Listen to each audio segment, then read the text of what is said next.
Le président de la République, Alassane Ouattara, a quitté Séoul aujourd'hui. C'est la fin de sa visite officielle en Corée du Sud. La Poste célébrait aujourd'hui la journée mondiale de la Poste 2014 commémore le 140e anniversaire de l'Union postale universelle. Enfin, retour en grande pompe du président kényan Uhuru Kenyatta à Nairobi après sa comparution devant la Cour pénale internationale.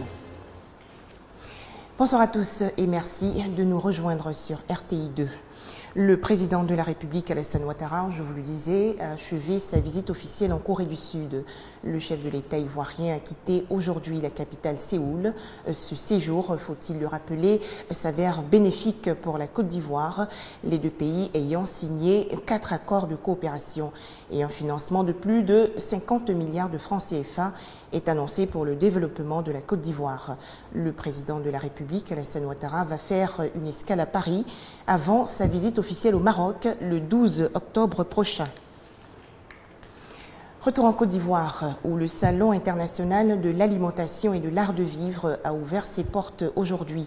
L'événement, qui en est à sa toute première édition, veut faire la promotion de 3 secteurs importants, notamment l'agroalimentaire, l'hôtellerie-gastronomie et l'art de vivre. Cette année, le Burkina Faso est le pays à l'honneur. Vous pourrez donc découvrir plusieurs stands en famille ou avec des amis au Parc des Sports de Trècheville, et cela jusqu'au 11 octobre prochain. Ce premier salon international de l'alimentation et de l'art de vivre est une plateforme d'échange entre différents acteurs du secteur agro-industriel ivoirien. Une 50aine d'exposants vont présenter leurs réalisations dans les domaines de la production, de la transformation, de la distribution et de la promotion des produits agricoles et agro-industriels.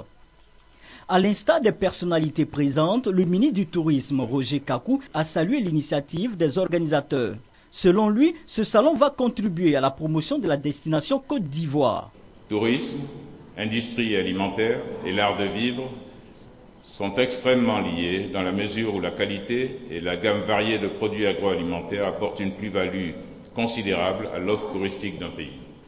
La Côte d'Ivoire est riche de son sol et de son climat, très favorable à une production agricole efficiente. Pour le commissaire général du Salon international de l'alimentation et de l'art de vivre, il s'agit donc d'une opportunité offerte à la jeunesse ivoirienne et aux acteurs du secteur agro-industriel de répondre présent au rendez-vous de l'émergence 2020. Le Salon international de l'alimentation est la plateforme qui va s'instaurer désormais en Côte d'Ivoire pour promouvoir le secteur agroalimentaire, le secteur de l'agro-business, et puis mettre en valeur tous les acteurs de ce secteur. Ce salon est un salon qui vient à point nommé.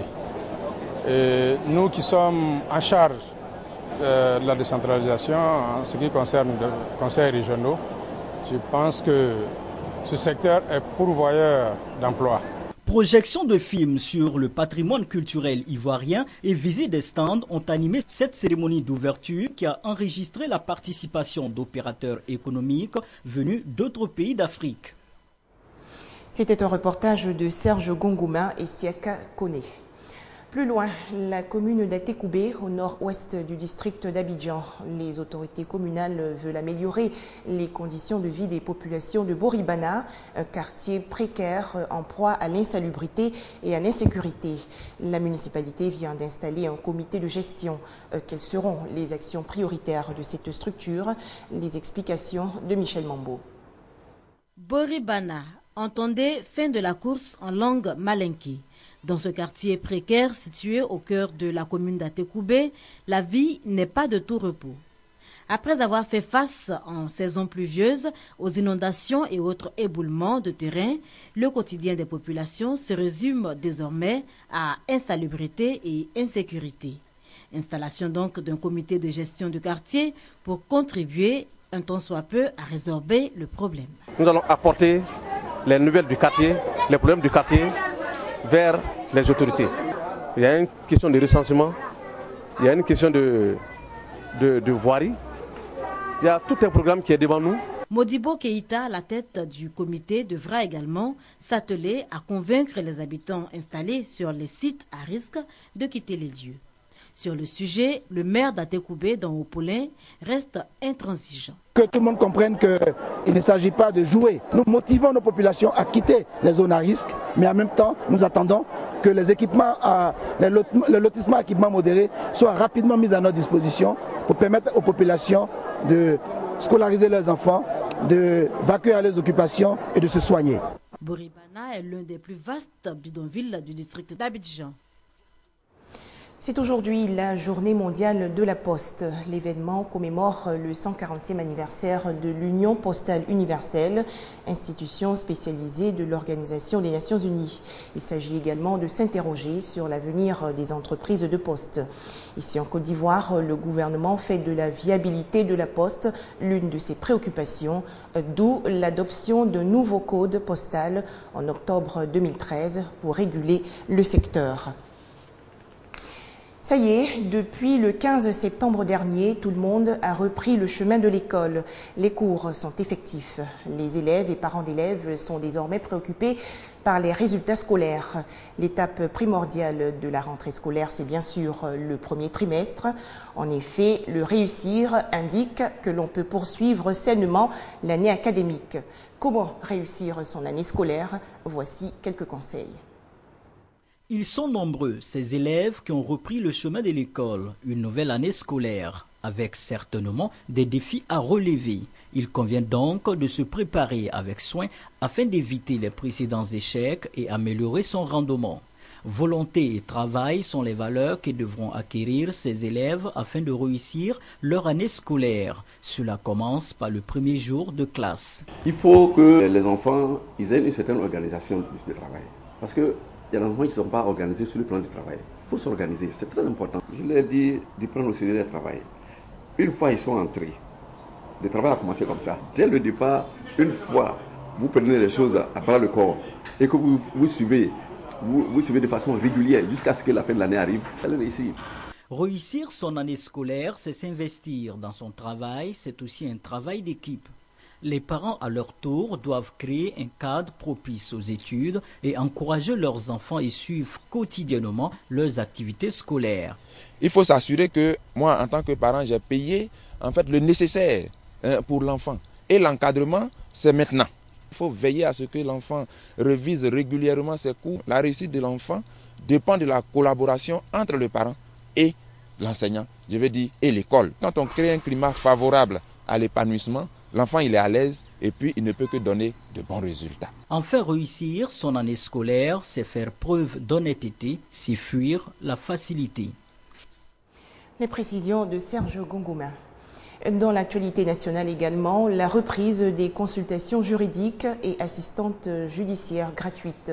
Elle se déroule au palais de justice d'Abidjan Plateau. Le projet, initié par le ministère de la Justice et financé par l'Union européenne, veut améliorer l'accès au droit et à la justice au bénéfice des personnes vulnérables, notamment les femmes, enfants et handicapés. Narcisse est étudiant. Dans le cadre des consultations juridiques gratuites au palais de justice d'Abidjan Plateau, il décide d'approcher l'un des avocats de permanence. On estime que consulter un avocat, cela nécessite vraiment de moyens importants. Quand j'ai appris cela, je suis venu, j'ai dit c'est une opportunité pour pouvoir exposer un problème. Il m'expose d'abord les faits. Et au vu de ça, moi, en tant que professionnel du droit, je qualifie juridiquement les faits qu'il m'aura exposés. Et au vu de cette qualification juridique, je lui donne des voies pour solutionner son problème. Initié par le ministère de la Justice, des Droits de l'Homme et des Libertés publiques en partenariat avec le barreau ivoirien, ces consultations visent à améliorer et à faciliter l'accès aux droits et à la justice au bénéfice des catégories les plus défavorisées. Et que le ministère de la Justice, des Droits de l'Homme et des Libertés publiques, très soucieuse de la santé judiciaire de ses citoyens, a cru bon mettre à leur disposition ce service gratuit. C'est pour eux que cette convention a été signée. Il est important que ces personnes-là viennent consulter, viennent s'offrir ces services-là gratuitement. Ce sont environ 300 dossiers de flagrants délits par an, à raison de 3 dossiers par audience et par semaine qui seront pris en charge. Pendant 3 ans, à compter du mercredi 8 octobre, les populations pourront gratuitement consulter des avocats tous les mercredis après-midi à la salle des pas perdus du palais de justice d'Abidjan Plateau et à la maison d'arrêt et de correction d'Abidjan Maka. Financé par l'Union européenne, ce projet permettra la construction de la maison des avocats à Abidjan à hauteur de 197 millions de francs CFA. Un reportage de Koné Pargassoro. Le nord de l'Algérie passé au peigne fin. Les autorités algériennes continuent à consacrer d'importants moyens en Kabylie pour retrouver le corps de Hervé Gourdel, l'otage français décapité en septembre dernier. Alger tente également de localiser ses assassins. Uhuru Kenyatta est rentré à Nairobi, de retour de La Haye, où il s'était rendu pour sa comparution exigée par la Cour pénale internationale. Le président kényan a été accueilli en grande pompe par ses partisans. Le président Kenyatta de retour à Nairobi après sa comparution devant la Cour pénale internationale. Accueil solennel et en fanfare pour Uhuru Kenyatta, accusé de crimes contre l'humanité durant les violences politico-ethniques de 2007-2008. C'est la première fois qu'un chef de l'État en exercice comparaît devant la CPI. Ovationné par des centaines de partisans proclamant son innocence, Uhuru Kenyatta s'est adressé à la foule, déclarant « Nous ne faisons qu'un et il n'y a rien à craindre car le Kenya est stable ». Le président kényan espère maintenant que la CPI abandonne ses poursuites contre lui. Pas de funérailles nationales pour l'ex-président haïtien Jean-Claude Duvalier. La possibilité que l'État haïtien rende hommage à l'ancien dirigeant a suscité une vive opposition chez les citoyens et partis politiques. Bébé Doc sera donc enterré le 11 octobre prochain lors d'une cérémonie privée. La fièvre Ebola, désormais une affaire de tous. Après l'Afrique et l'Amérique, c'est au tour de l'Europe d'être frappée par le virus. Les pays occidentaux se mobilisent aujourd'hui. À Londres, le Premier ministre britannique David Cameron a présidé une réunion de crise pour évoquer la lutte contre l'épidémie. Le patient libérien hospitalisé aux États-Unis est mort mercredi à Dallas. Eric Duncan avait contracté le virus Ebola à Monrovia avant de ressentir les premiers symptômes aux États-Unis. Il pourrait avoir contaminé une partie de sa famille américaine. Son entourage a été placé en observation. Après ce premier cas diagnostiqué aux États-Unis, les autorités américaines ont décidé de renforcer les contrôles dans les principaux aéroports du pays. Sont particulièrement ciblés les voyageurs en provenance d'Afrique de l'Ouest. Nous sommes en train de renforcer les contrôles et les protections. Il est clair que tant que l'épidémie Ebola continue de s'étendre en Afrique, nous ne pouvons garantir un risque zéro. On aimerait bien pouvoir le faire.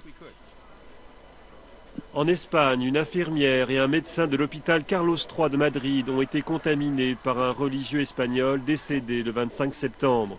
Une cinquantaine de personnes auraient pu être en contact avec ces malades. Les procédures ont été renforcées. Nous enquêtons sur un patient originaire du Nigeria qui est actuellement placé en isolement. Mais après 72 heures, si les tests sont négatifs, il pourra partir.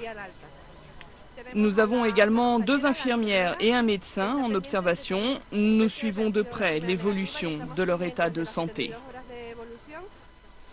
Jeudi, l'état de santé d'une des infirmières espagnoles s'est détérioré, ont affirmé les autorités de Madrid. L'Australie n'est pas épargnée. Une infirmière de retour de la Sierra Leone a été mise en observation. La responsable de la santé de l'État du Queensland s'est voulue rassurant. Enfin, le dialogue entre le gouvernement de Hong Kong et les étudiants pro-démocratie n'aura pas lieu. Les autorités de Hong Kong l'ont annulé aujourd'hui. Ces discussions avaient pour but de mettre fin à plus d'une semaine de manifestations qui ont paralysé une partie de la ville. Merci de votre attention et à très bientôt sur RTI2.